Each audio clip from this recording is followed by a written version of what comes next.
Aku selingkuh demi menyelamatkan pernikahan. Jangan nilai aku sebelum kamu tahu kenapa aku melakukannya. Aku selingkuh. Ya, aku tidur dengan pria lain. Tapi bukan karena aku sudah tidak cinta. Justru karena aku ingin menyelamatkan pernikahan yang sudah nyaris mati. Ini bukan kisah indah, tapi ini nyata dan penuh luka. Namaku Ayu, aku 34 tahun. Seorang ibu, istri, dan juga wanita yang pernah sangat mencintai pernikahannya. Pernikahanku dengan Reza adalah sesuatu yang dulu kuanggap anugerah. Kami bertemu saat kuliah, jatuh cinta dalam perjuangan, dan menikah saat tabungan hanya cukup untuk sewa kontrakan dan motor bekas. Tapi justru dari nol itulah kami saling menguatkan. Reza pria yang penyayang, pekerja keras dan penuh perhatian. Dia membangunkan aku dengan pelukan, mengecup keningku sebelum berangkat kerja, dan bahkan mencatat tanggal menstruasiku, hanya agar dia bisa menyiapkan coklat kesukaan saat PMS datang. Tapi semua itu berubah setelah anak pertama kami lahir. Segalanya mulai terasa berbeda. Perhatian Reza mulai terpecah. Wajahnya sering muram. Ia mulai sibuk dengan pekerjaan. Aku berpikir itu wajar. Mungkin tekanan sebagai ayah dan pencari nafkah utama mulai menumpuk. Tapi aku salah, itu bukan tekanan. Itu permulaan dari keterasingan. Tahun ketiga pernikahan menjadi tahun penuh diam. Kami seperti dua rekan serumah, berbagi tempat tidur, berbagi tugas mengurus anak, tapi tak lagi saling menyentuh. Reza sering pulang larut malam, alasannya selalu pekerjaan. Tapi bahkan saat ia pulang lebih awal, ia hanya menatap layar laptop atau tidur tanpa sepatah kata. Sentuhan terakhir darinya adalah 6 bulan lalu. Itu pun singkat, dingin, dan penuh jarak. Aku merasa seperti hantu, tapi tidak dilihat. Dan yang paling menyakitkan, ia tidak pernah bertanya, "Kamu masih bahagia, Ayu?" Aku mencoba bicara, tapi setiap kali kubuka topik tentang hubungan, jawabannya hanya satu. "Udahlah, jangan bikin drama. Aku capek kerja." Dan seperti itu aku pelan-pelan membunuh perasaanku sendiri setiap malam. Sampai suatu malam aku membuka laptop Reza saat dia tertidur. Bukan untuk cari masalah, tapi aku butuh jawaban. Dan di sanalah semuanya terungkap. Email-email pesanan hotel, riwayat obrolan video call dengan seorang wanita bernama Citra, foto-foto kebersamaan mereka di suatu villa di Lembang, dan satu video yang membuat tanganku gemetar saat menontonnya. Mereka tertawa berpelukan, dan di akhir video Reza mencium kening perempuan itu. Cara yang dulu dia lakukan padaku. Aku ingin berteriak, menghancurkan layar laptop itu, tapi aku hanya diam. Mataku kering, dadaku sesak. Dan malam itu, untuk pertama kalinya dalam hidupku, aku merasa benar-benar mati. Aku tidak langsung marah, tidak langsung menghadapinya.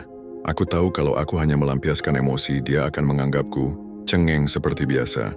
Jadi aku melakukan hal yang tidak pernah aku pikir akan kulakukan dalam hidupku. Aku balas dengan cara yang sama. Rangga, teman SMA aku, muncul kembali lewat pesan Instagram. Kami bertemu sekali di acara reuni. Ia duda pemilik bisnis furniture dan secara tak terduga, ia bisa membuatku tertawa lagi. Awalnya aku hanya ingin ngobrol, lari dari luka, tapi dari sana, hubungan kami tumbuh menjadi sesuatu yang jauh lebih personal. Rangga tahu aku menikah, tapi dia tidak mendorongku. Justru dia mendengarkan. Sampai suatu malam saat hujan turun deras dan aku dalam pelukannya, aku menyerah. Tubuhku, hatiku, jiwaku, semuanya jatuh. Aku berselingkuh, tapi tidak seperti yang kubayangkan. Aku tidak merasa berdosa.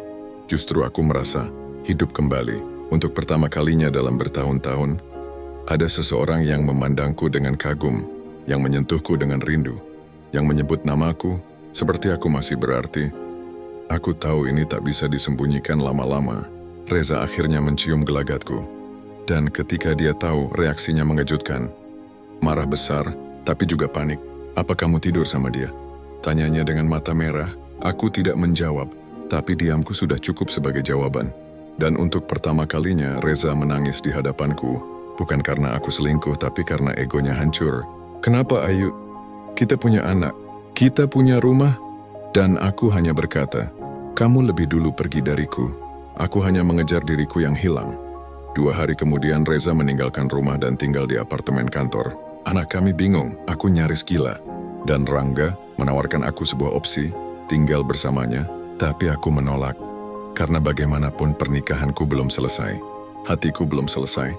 3 minggu setelah itu Reza mengajakku bicara, bukan sebagai musuh, tapi sebagai 2 orang yang sama-sama hancur. Kami duduk di mobil diam, Sampai akhirnya dia berkata, aku salah Ayu. Aku kira aku bisa lari dari rasa gagal, dari rasa hampa, tapi ternyata aku cuma tambah hancur. Dan malam itu, untuk pertama kalinya kami benar-benar bicara tentang luka, tentang rasa malu, tentang kelelahan mental yang tidak pernah kami ceritakan. Ternyata Reza merasa gagal sebagai suami, merasa tak berguna saat aku lebih mandiri. Ia mencari pengakuan dari perempuan lain, hanya karena dia tidak bisa mengakuinya dari diriku. Sementara aku selingkuh bukan karena ingin pria lain, tapi karena aku merasa sudah mati di hadapan suamiku sendiri. Ironi ya, kami tidak langsung kembali. Kami berpisah dulu selama 2 bulan, tapi kami sepakat ikut terapi pernikahan. Kami belajar komunikasi ulang, belajar mendengarkan, belajar melepaskan ego, dan akhirnya kami pulang.